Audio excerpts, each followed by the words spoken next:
Tapioca pearls, which are also known as zenzu or boba balls, are like little mochi balls with brown sugar. The pearls I use in my drinks are homemade. Homemade tapioca pearls carry more flavor and are usually chewier than store-bought ones. To make tapioca pearls, you'll need a third cup water and a quarter cup of either muscovado sugar or molasses sugar and a cup of tapioca starch.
To cook the pearls, you will need to boil them for 20 minutes. More water is better because it will prevent starchy water from overflowing.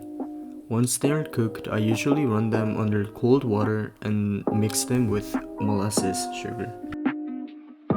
Thank you so much for watching, and make sure to like and subscribe for a new recipe every week.